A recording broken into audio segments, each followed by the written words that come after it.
Olá, olá, olá! Aqui no Lendas para Sempre, sempre temos o prazer de receber pessoas que construíram suas histórias com muita alegria, muita dor, muita determinação. E sempre confiaram e muito no dia de amanhã. E hoje vamos receber um super campeão. Vocês vão adorar conhecer mais um pouco desta lenda que está para chegar. Já está aqui do meu lado. Nesse momento eu vou fazer assim, roda a vinheta!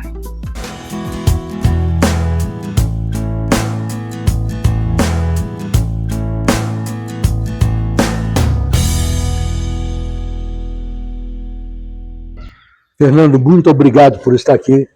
Um prazer imenso recebê-lo no Lendas para Sempre, porque você é uma lenda viva e que é o mais importante, porque essa história de obituário não funciona. Deixa para frente. Deixa para frente. Antigamente até os jornais tinham, hoje já nem tem mais quase jornal.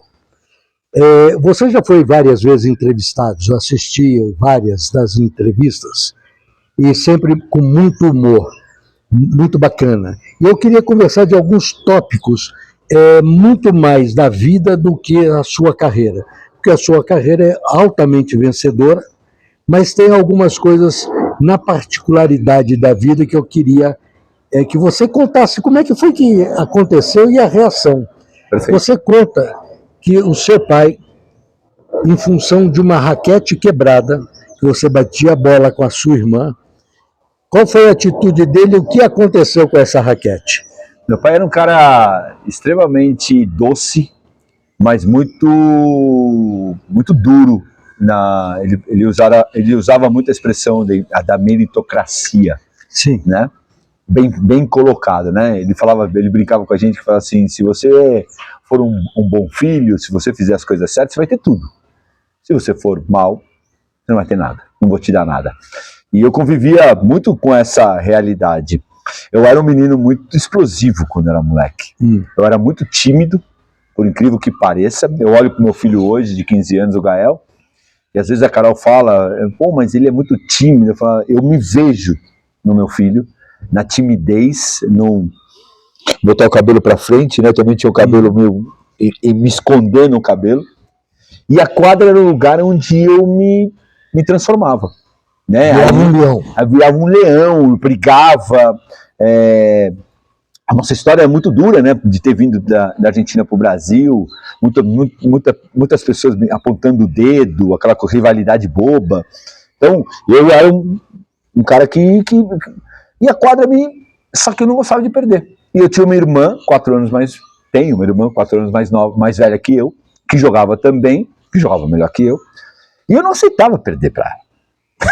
Não aceitava de jeito nenhum, mas eu não tinha como ganhar dela, né? Porque você está falando de um garoto de 8, 9 anos de idade, 10 anos de idade, com uma menina de 14, 15. Sim. Existe uma diferença de força, de tamanho, de experiência, mas você acha que eu ia aceitar isso?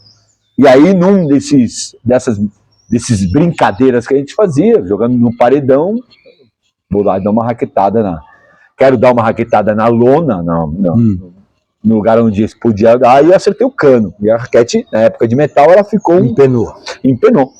E eu cheguei, e meu pai, isso é muito legal, né? Meu pai não era um cara que me dava bronca, não era um cara que me botava de castigo, não era um cara que tirava as coisas, mas me fazia sentir. Então ele me fez jogar com a raquete. E o mais maluco que 4, 5 dias depois eu tinha que jogar um dos jogos mais importantes, teoricamente, contra um dos maiores rivais que eu tinha na época, um campeonato.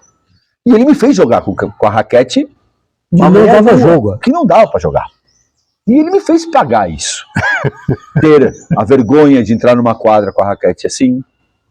Só que o que eu acho hoje mais velho, seria muito fácil ele mandar para minha mãe, me levar e desaparecer. Não, ele foi lá e arcou com a... E sentou para assistir o jogo. Assistir, e com o pai do adversário, que eu sempre jogava, tipo olhando, mas ele não vai conseguir jogar. Ele falou: eu sei, mas ele vai perder. Eu sei. O problema é dele.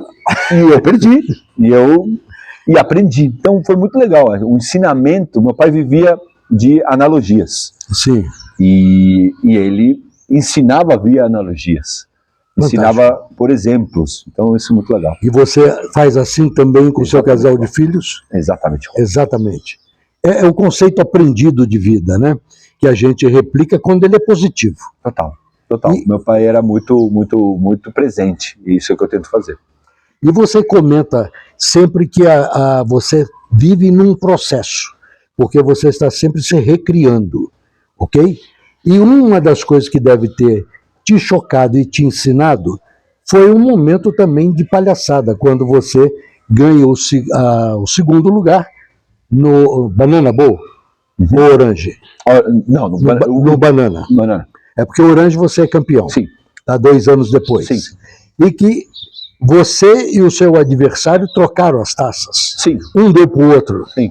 Que brincadeira. Porque na verdade era uma rebeldia, né? Porque não deram o prêmio pra gente, né? E aí entra muito do lado que meu pai e minha mãe me ensinaram, que a gente não pode pedir pro outro o que a gente quer que aconteça. A gente tem que se adaptar a isso. E que normalmente as coisas não vão ser fáceis. Meu pai me preparou para uma vida muito difícil. E não teve medo. Meu pai era meio que chamado de louco, assim, dentro dos amigos pais da mesma idade. Porque meu pai entendia que a vida era muito mais dura do que realmente a gente gostaria que ela fosse. E que toda hora você ia ter desafios. Quando ele traz a gente para o Brasil, eu acho que ele percebeu a responsabilidade dele. Tudo muito bonito na hora que você bota no papel. Sim. Só que você trazer um garoto de 4 anos, uma menina de 8 anos, como foi no nosso caso, na ditadura, nos momentos duros que ele viveu lá, ele estava tirando a gente, nossos avós, nossos tios, nossos amigos da escola, para trazer para um país onde a gente não conhecia ninguém, não falava o idioma, e a gente não queria estar. Sim. Então, toda hora ele botava isso. Então, os desafios eram, quando acontecia, ele falava, já sabe que vai ser difícil. E ali, naquele dia, a gente chega num torneio aqui em São Paulo, eu, entre aspas, local, Sim. E não vão entregar os prêmios, deixam em cima da mesa. Muito ridículo. Aliás... Muito mostrando, 2 argentinos. Sim, e você não é argentino. De coração, de nascimento, sim. Sim. Mas você fez uma opção que eu acho fantástico, e você coloca que você é muito mais brasileiro do que a maioria. Porque o que você defende, o nome desse país, Brasil, e pelo mundo afora, é algo louvável desde 17, 18 anos. Por opção, por escolha. Né? E enquanto alguns ficam criticando, você enaltecendo. Eu acho isso fantástico, essa sua postura. Eu acho que é muito fácil a gente criticar. Eu acho que a gente tem que criticar. Só que a gente tem que construir. Com certeza.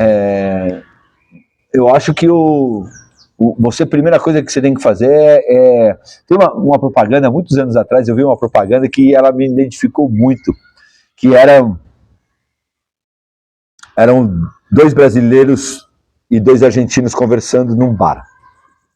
Os argentinos estavam falando muito mal do país dele. Não pode ser, aquela coisa de não acredito, blá, blá, blá. E os brasileiros escutando. E os brasileiros chegam para os argentinos e falam, concordo, a Argentina tá uma merda, não sei o quê. E nessa hora o cara fala, não fala mal da Argentina. Como falando, a gente tem que criticar o que está errado, mas a gente tem que amar nosso país. Com certeza. E muito. Isso eu acho maravilhoso. É óbvio que a gente está com momentos ruins, que a gente não gosta disso, que a gente não gosta daquilo. Então você acha que o país está maravilhoso? Não, não está. Só que a gente vai entregar? Não, não pode. Tem que continuar construindo. É a mesma coisa que teu filho vai e faz um monte de besteira. Você vai entregar o teu filho? Você vai largar ele? Não, ou você vai o tempo inteiro, eu vou ensinar, eu vou ajudar. Você não abandona. E isso mostra, tenho certeza, importante aqui para frente, que todo mundo conheça a história de Fernando Meligeni, ok? E você coloca com muita propriedade, e isso eu quero que você mostre para quem está nos vendo, como é que é lidar com medo, com a insegurança, que às vezes você já colocou isso, te travou em alguns jogos. Sim. Mas isso é natural do ser humano. Às vezes ele está numa situação que o medo domina. Mas como fazer mais de 500 jogos entre amador e profissional, ganhar tanto quanto você ganhou, mas mesmo assim, sabendo que aquilo era um jogo, às vezes a insegurança bate, o medo bate. Como lidar com isso nesses momentos apertados? Você sabe que é uma coisa que eu estudo muito sobre isso, né? Por que eu às vezes me pergunto, mas por que eu consegui furar aquela bolha difícil né, que todo mundo tenta, todo mundo quer viver do esporte, ser um cara que jogou bem. Eu sei muito bem o meu tamanho, né? Nem mais nem menos. Para mim é super tranquilo. Me permite? O seu tamanho é imenso, porque durante 10 anos consecutivos você esteve entre os 100. Sim. E apenas 4 ou 5 conseguiram manter durante 10 anos entre os 100 melhores. No mundo são quantos jogadores de tênis? Milhares. Milhares. Então o seu tamanho é gigantesco, muito grande. Sim. Que faz sombra para a grande maioria. Sim, então na hora que eu paro para pensar nisso, uma coisa que me chama a atenção e que eu percebo que faz muita diferença é a simples atitude de se perdoar. E aqui não estou falando de misticamente, não. A gente vive no acerto e no erro. Sim. Dentro de uma quadra de tênis você vive errando. E a gente precisa estar o tempo inteiro focado no que você precisa fazer. O tempo inteiro. O tempo inteiro. Se você está fazendo uma conta, se você está fazendo qualquer coisa na vida, você tem que estar o tempo inteiro pensando no que você tem que fazer.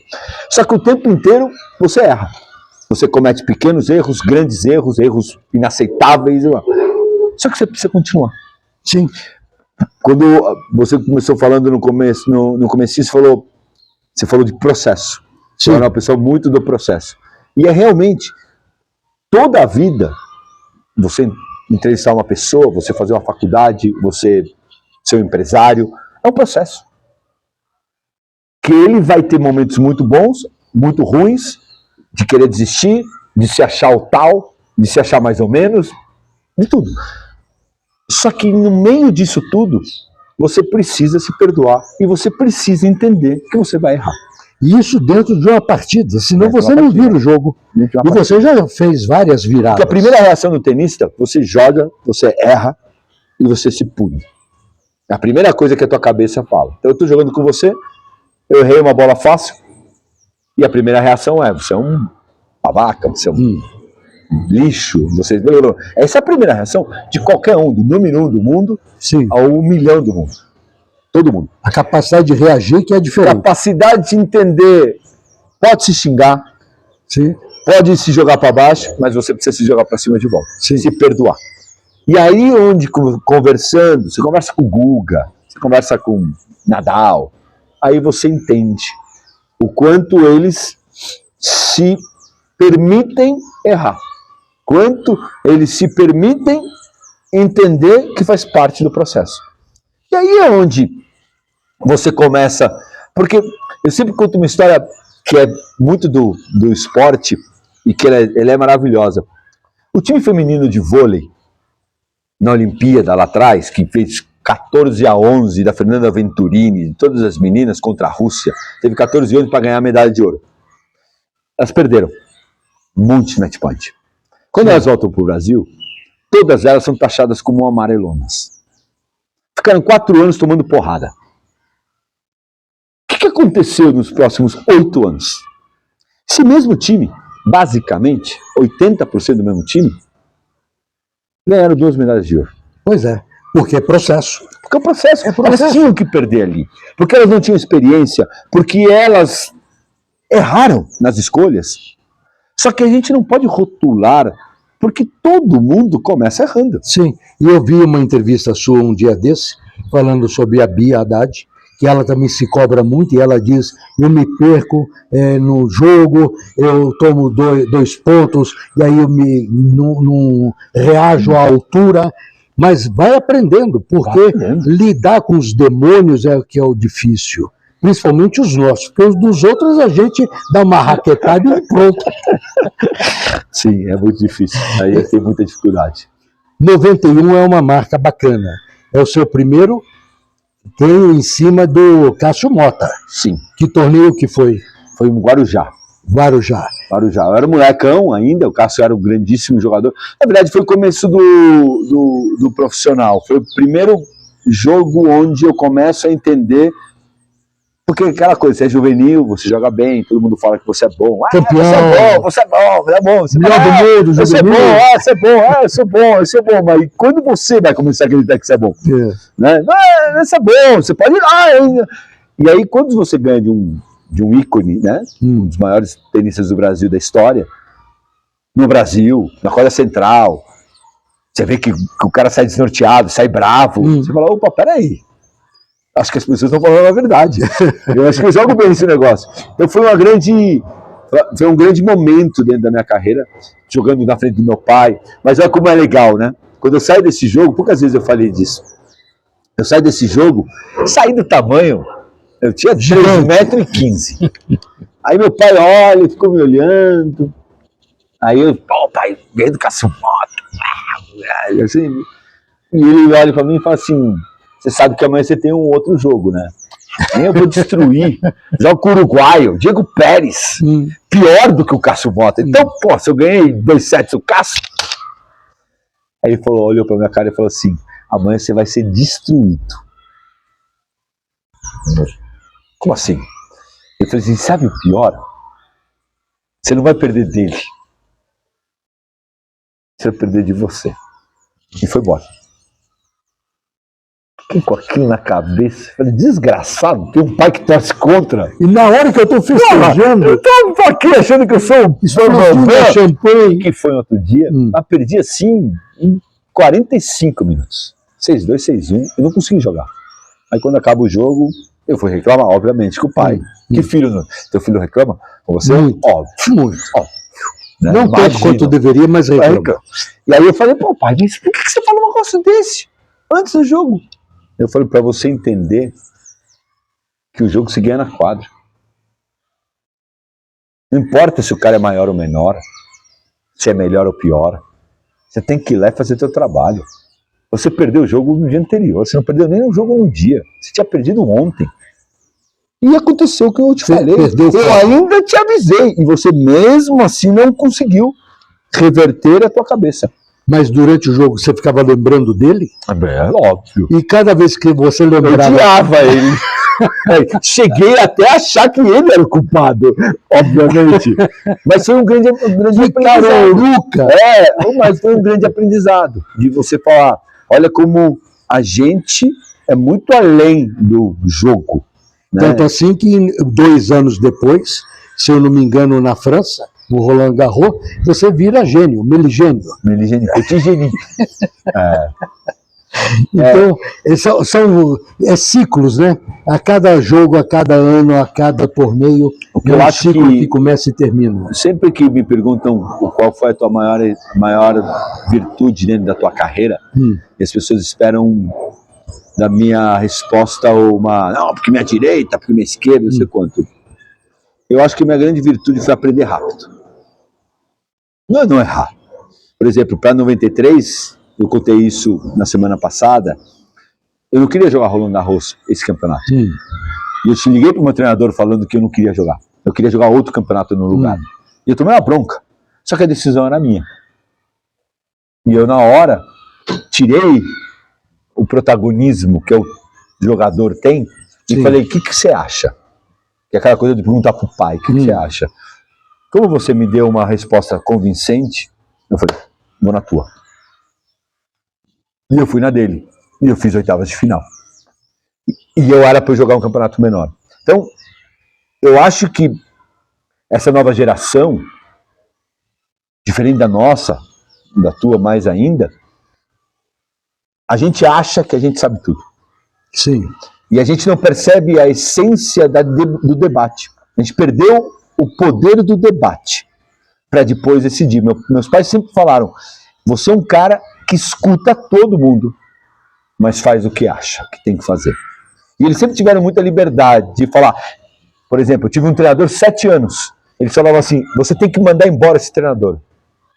Eu falei, mas por quê? Eu não falava, cala a boca, pai. Não, mas por quê? Por causa disso, por causa disso, por causa disso, por causa disso, por causa disso. Eu falava, tá bom, mas não vou mandar. Eu percebo que a influência do seu pai era muito grande na sua relação, né? E de amor, de podendo corrigir, como lá na hora da raquete quebrada, como também no apoio constante, orientação global, direcional. 96, se eu não me engano, você vai à Olimpíada de Montreal. Não, Olimpíada de Atlanta. E paga para ir jogar? Aí a gente entra naquela briga homérica que eu tive com o Kobe. Com o Kobe e com o Brasil. Sim. Eu acho que... Isso, você me permita de novo, isso é que é gostar de um país. Você pagar para jogar por aí. Minha mãe fala sempre disso. Eu falei, com tudo que você apanhou desse país, você é um defensor ferrenho das cores do Brasil. Eu aprendi também que o Brasil não é feito das pessoas. O Brasil é muito maior. O país, o esporte, o jornalismo, ele é muito maior. O Boechat, infelizmente, morreu. Sim. O Cid Moreira, infelizmente, agora, se foi agora. Por isso que eu estou conversando com você. Não quero conversar. Não. Só que o jornalismo continua. Sim.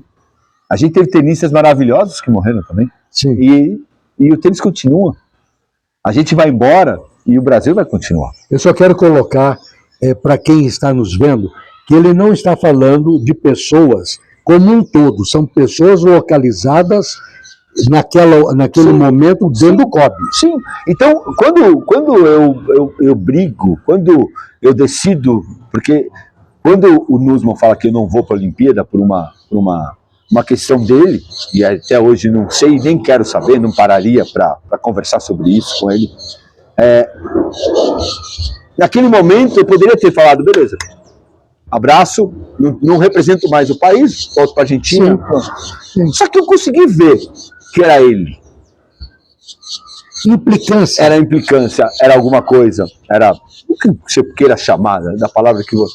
Então eu sempre quis, era um sonho meu, era uma vontade minha, tanto que minha mãe olhava para mim como cara de maluca, falando, como que você pode querer virar um brasileiro, sendo que a família é tão argentina, tão patriota. Mas não me arrependo nenhum centímetro. E assim mesmo, chega no 4º lugar numa partida empolgante. Sim. Né? Com o indiano. Isso, com o Leandro Paes. Leandro Paes. Né? Eu fiz minha liçãozinha de casa para ir perguntando. Eu estou impressionado, eu diria. Não, é obrigação. Mas nós temos um ano, eu tive o meu ano fantástico, mas a entrevista é contigo. Nós chegamos em 97, foi um ano muito bom, 98, 99. Mas não começa de forma brilhante. Não. Né? Você, inclusive, na cara do seu aniversário, 3 ou 4 dias antes do seu aniversário, em Portugal, conta o que aconteceu. Jogou fora 17 mil dólares. São fatalidades que servem como processo. Servem como... Aí você tem as decisões. Eu acho que todas essas dificuldades mostram se você vai ficar ou não vai ficar forte no que você tem que fazer. Eu acertei um torcedor, uma bolada, com vários jogadores já fizeram, infelizmente, um momento de raiva, um momento de descuido, seja o que for, e eu acertei um torcedor. Eu fui mandado embora da quadra por, dentro da regra, você acertar um torcedor, uma bolada, você tem que ser mandado embora. O momento em que você acerta, você já sabia o que ia acontecer? Sim. Sim. A sua reação interna foi como se tivesse tomado um murro, um nocaute, que apagou, deu aquele branco assim. O que aconteceu? Total. É de arrependimento. Sim. Né? Porque tem uma coisa que você faz porque você é negligente, você não está nem aí. E outra coisa que acontece rapidamente, você não parou para pensar, você não... É um raio, né? É um raio. E isso todo mundo pode errar, e todo mundo tem o direito de errar. Tem que tomar cuidado para não ser um erro muito, muito grande. Mas, acho que o mais importante, Porque todos os erros, eles têm um significado. Sim. Por que está acontecendo isso? Como lidar com ele que é o importante. Como superar E aquilo. por que ele acontece? Sim. E para mim ficou claro, eu estava muito, muito nervoso, eu estava muito ansioso, eu me cobrava demais, eu queria ser melhor do que eu estava sendo no momento. E esse é o grande desafio da gente, né? Você quer andar 4 passos na frente do que você está andando hoje. Então, aquilo me balançou, aquilo foi horrível, para minha imagem foi ruim, mas rapidamente... Mas aquilo foi um momento, mesmo porque um pouquinho depois você tem uma vitória esmagadora em Milão. Em Roma. Como Sampras. Eu estou trocando os nomes das cidades. Eu ganhei o Sampras do maior tenista da história. Um cara que quando eu comecei a jogar, ele era o número 1 do mundo, quando eu parei de jogar, ele era o número 1 do mundo. Joguei por quase 20 anos, 15 anos, e o cara continuava sendo. Na verdade, ele era o maior de todos os tempos naquela época. Sim. E aí, neste ano de 99, ganha dele, vou enumerar, o Rafter, terceiro, o Félix, 14º, o Corretio, sexto, ou seja, passeou por toda a grade dos melhores. Eu tinha essa característica, né, que eu aceitava o meu tamanho, até hoje, quando você me vê falar, eu aceito o tamanho que os outros são melhores, só que não me dá oportunidade. O ser melhor é uma questão de totalidade. Sim. O ganhar ou perder é uma questão de oportunidade. Sim. E tem gente que leva a totalidade para tudo que faz. Desse aqui eu não ganho, porque esse cara é melhor que eu. Não, peraí. A carreira dele é melhor que a minha. Mas eu posso, se ele bobear, eu ganho dele. E ganhou. E ganho. Eu vou pedir um instante lúdico na nossa entrevista. Nós vamos voltar a conversar. Mas eu quero te entregar em homenagem, porque está fazendo agora em outubro, que você foi o 25º. Então eu trouxe para você um bolo para comemorar os seus 25 anos. Olha, que delícia! Será muito bem comigo. Parabéns. Obrigado. 25 anos que você foi o seu melhor ponto, 25 na carreira. Fez uma campanha de 99 excepcional e que não pode passar em branco. Muito obrigado. Eu guardo aqui para você. Muito obrigado. Você vê que o filho de vez em quando solta alguma coisa. Pelo menos carregar o bolo, né? Meus parabéns. Obrigado. Meus parabéns. É uma marca, né? Uma marca. 25 anos para rápido, né? Passa rápido demais. Aliás, eu nem vi passar o tanto que eu já passei. Fantástico. Esse ano é emblemático, não é? Esse ano, o ano... Eu acho que você tem várias marcas, né? Sim. Eu gosto dos rótulos, eu gosto das marcas, mas me faz pensar tudo que eu passei. Eu gosto muito de lembrar. Eu brinco muito, né? Às vezes as pessoas falam, pô, mas você fala muito da tua carreira, dos teus feitos e fracassos e não sei quanto. Eu falei, se eu não falar, quem vai falar? Com certeza. Então, eu não tenho problema. Os espaços são meus, as mídias são minhas. Quem quiser me seguir, me segue. Quem não quiser me seguir, não me segue. Sim. Então é uma coisa que eu gosto de relembrar. Eu acho que, como eu vivo da experiência do outro, sim, e eu sempre vivi como meu pai. Meu pai, a gente fala muito sobre meu pai. Meu pai é um cara que fez até 5ª série da escola. E fotógrafo, autodidata, e que ele sempre me falou. Era engraçado porque eu chegava em casa para falar de, sei lá, pai, eu fui pro Egito. Tá, as pirâmides, Kéfero, Miquerinos. Aí a primeira pergunta é, pai, você já foi? Ele falou, não, mas eu não preciso ir. Sim. Ele conhecia tudo pelos livros. E você cita que ele te ensinou que são os detalhes que definem. Porque sendo fotógrafo, você coloca detalhe, né? Isso deve ter te ajudado e muito, porque tanto na vida, muito mais na vida do que só no esporte, né, os detalhes é que determinam os caminhos, né? Sempre que eu Roberto já falava isso na música, né? Vive nos detalhes. Essa frase para mim fica...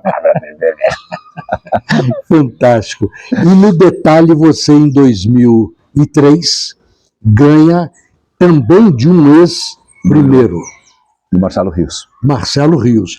E ganha em que torneio? No Fantástico. Pan-Americano. Pan-Americano. Pan-Americano. Que pra mim era um sonho, né? Como eu fui 4º lugar na Olimpíada, é engraçado porque a gente é muito exigente, ao mesmo tempo que muito feliz por tudo que eu fiz. Eu também sou um cara exigente de querer sempre mais. E 2 vezes eu cheguei muito perto da glória maior, que é o título, de uma coisa muito grande. Olimpíada, que eu fui 4º lugar, eu perdi na semifinal depois do 3º e 4º, e ganharam uma medalha, e a semifinal de Roland Garros, que eu perco na semifinal do Medvedev e no detalhe. Então a sensação, ela é muito dúbia, que ao mesmo tempo que você se enaltece, se parabeniza, você fala, pô, mas eu não ganhei. E o Pan-Americano, para mim, era uma oportunidade do país que abriu a porta para mim, mesmo com trancos e barrancos e algumas trancas, eu poder devolver no que o país pede? Medalha. O que é importante naquele momento? A medalha de ouro. Então era uma forma de devolução. Então, conseguir ganhar a medalha no último jogo da minha carreira, contra um cara tão espetacular, podendo mostrar quem eu era para as pessoas que não me conheciam, porque no Pan-Americano, que a gente viu a Olimpíada esse ano, tem um monte de gente que não sabe. Quem é esse cara aí? Não conhece, ele não segue tênis. Sim. Pô, mas esse cara, pô, argentino, você poder se apresentar ganhando uma medalha de ouro, muito legal. É muito bacana, né? Foi o seu último torneio.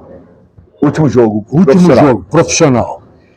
E quando você vai fazer em Portugal, aliás, Portugal te marca sempre, né? Sim. Da bolada, e agora perde as raquetes, perde a mala, num torneio que você vai em Portugal, no primeiro torneio do Tour dos Campeões, né? Sim. Achou a raquete, achou a roupa, como é que você jogou? A roupa eu pedi Eu acho que eu deveria ir mais em Portugal. A roupa eu pedi emprestada, a raquete chegou uns dias depois. Jogou na mão? Não, pega, treina com a outra. Isso a gente está acostumado, né? A coisa de perder, tanto que hoje em dia a gente briga o tempo inteiro para ficar. Mas Portugal sempre foi um país que abriu muito as portas. Tirando esses 2 episódios, muitos dos grandes campeonatos menores que eu joguei foi em Portugal. Sempre tenho muitas lembranças legais de Portugal. Mas esses 2 episódios são bem interessantes de Portugal. Eu não tinha parado para pensar nisso. Eu tenho que começar a repensar Portugal. E eu falei que você jogou com a mão, né, sem raquete. Mas você já jogou bola também na mão num jogo. No peito de alguém, né? Eu era tinhoso dentro da quadra. Eu vou brincar com você vai falar de tinhoso, porque eu vou aproveitar a palavra. Há um cineasta que na década de 70 faz um filme, ele era considerado um dos melhores em filmes um pouco mais de pegada, o Sam Peckinpah. E ele tem um filme que eu uso quando eu quero me referir a alguém que eu não gosto. Então eu queria que se você desse a medalha Sam Peckinpah para um dos 3. Você tem o Nusman, né, que você vai cumprimentar e dar para ele também o que você sentia. O Gaudenzi, que é presidente, uma apertada e uma bolada no peito. E para o Coreia. Que o Wimbledon, você atravessa a quadra, vai lá e chuta a raquete dele. Raquete e a aguinha dele. A aguinha dele. Então o nome do filme é Meu ódio será tua herança. Assista esse Bang Bang, é fantástico. Meu ódio será tua herança. É uma medalha que a gente dá para quem a gente não gosta. Dos 3, quem levaria a medalha de ouro? Eu daria as 3 medalhas para um só, pro Nusman. Porque eu acho que os outros 2, você tá dentro de um jogo. Sim. Você tá ali, eu tô com você, tentando de qualquer jeito ganhar de você. Sim. E ali só um sai ganhador. Que é do jogo. Aí você pode exagerar. E o máximo que você faz, depois é pedir desculpa. Sim. Porque, na verdade, o máximo que você foi desrespeitoso naquele momento, pô, eu joguei a bolada, eu pedi desculpa pro Caldense, o Coria não pediu desculpa pra mim, a gente nunca parou pra conversar muito sobre isso, mas se eu cruzar o Coria amanhã aqui, eu vou dar um abraço, e aí, como que você tá? Tá tudo certo. Mas o Gaudense, você disse que ele se não tiver que dar uma credencial para você, ele não vai dar. Ele não gosta muito de mim. Agora, a coisa do Nussmann, a coisa do político, o que me deixa muito triste é o abuso de poder. Sim. Porque um político, ele tem a caneta na mão, que ele pode falar você sim, você não. E ele pode usar disso porque eu não gosto. E, na verdade, quando a gente está num cargo desse, a gente não pode olhar quem eu não gosto, você tem que fazer o certo. Então, e não foram uma, duas, três vezes. Várias, né? Foram várias que ele fez comigo. Então, ele ganharia, ele seria o protagonista, ele seria o coadjuvante, ele seria o diretor, ele seria o produtor.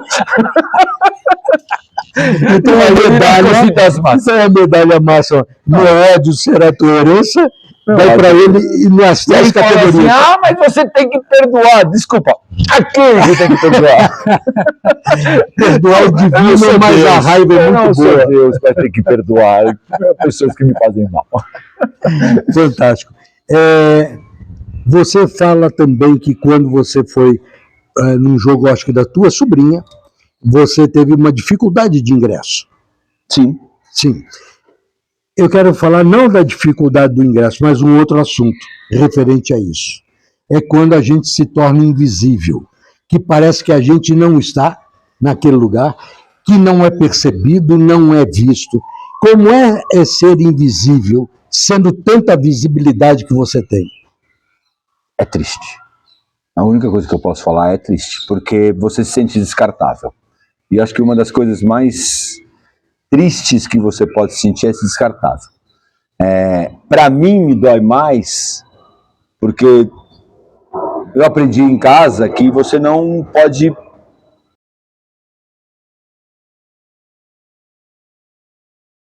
Se quer dar, você dá. Não, tá dado. Tá dado. Não tem que estar cobrando, nem falando... mas todos nós queremos retribuição. Claro. Seríamos hipócritas aqui falar que não. Claro. Né? Então, quando você se torna invisível, quando as pessoas durante muito tempo precisaram de você e hoje não olham para você, é um momento que dói muito. Eu acredito. Mas, para mim, o que me serve é que cada vez que isso acontece, eu percebo que eu tenho que reverter e fazer mais pelas pessoas. Isso é fantástico, o Meligeni, pelo seguinte, é uma sensação de descarte. Quando às vezes a gente está num local e se sente assim, a minha vontade, que eu já senti, me sentindo invisível, é pegar uma bandeja, jogar no meio do salão e ficar olhando para todo mundo extasiado, perplexo. O que aconteceu? Falar bom dia, boa tarde, eu estou aqui. Né? Eu cheguei. Mas eu acho que você tem de duas umas. Ou você tem o ficar ainda mais duro. Tem uma história que eu aprendi muito, que isso me serve hoje, mas que no comecinho tinha um grande jogador de tênis no Brasil, aí eu preservo sempre o nome, porque não é na maldade, ele não fazia... Só que dentro da concorrência que ele queria, e não queria me deixar subir, porque valia a pena para ele, ele fez todas as possíveis, não maldades, mas se eu perguntava para ele se eu tinha que ir para a direita ou para a esquerda, ele mandava para o lado errado. Se eu falava que eu tinha que fazer isso ou aquilo, ele sempre mandava para o lado errado. Durante muitos anos. E eu fui muitas vezes para o lado errado que ele me falou, porque ele era o topo da pirâmide. E quando eu tive a mesma oportunidade e começaram a me perguntar, a primeira coisa que me veio à cabeça foi a fisionomia dele. E eu falei, ou a gente vai fazer exatamente igual e manter o erro, é que nem, coisa muito triste, o pai que bateu no filho pra caramba quando era criança, não sei quanto. Você gostou como filho? Não, não gostou. Você achou certo como filho? Não, não achei certo. Vai continuar batendo no teu filho? Nunca. Tem que parar, né? Tem que romper. Pô, naquela época era normal, tá tudo certo. Só que em algum momento você tem que, parar aquilo. E quem para? Mesmo no sofrimento, mesmo na tristeza, mesmo na raiva, você precisa parar. E foi o dia que eu percebi que a molecada começava a pedir conselho para mim e ajuda para mim, eu olhava e lembrava dele. Falando, não vou fazer que nem ele. Eu vou. Mas e se eles se passarem? Eu treino mais. E aí, para mim, vale, esse ensinamento vale de você perceber que você pode fazer diferença se você cortar o problema na hora que você percebe. Fernando, nós estamos caminhando para o final. Você, com seus 19, 20 anos, foi dito numa avaliação física que você tinha muito mais preparo até do que os maratonistas. E você correu uma maratona que é uma vida inteira. Você teve fôlego para se tornar N vezes campeão. Deu exemplo, é procurado pelos mais novos e não fecha a porta. Você é uma lenda para sempre. E é um orgulho imenso. Obrigado. Eu sou seu fã.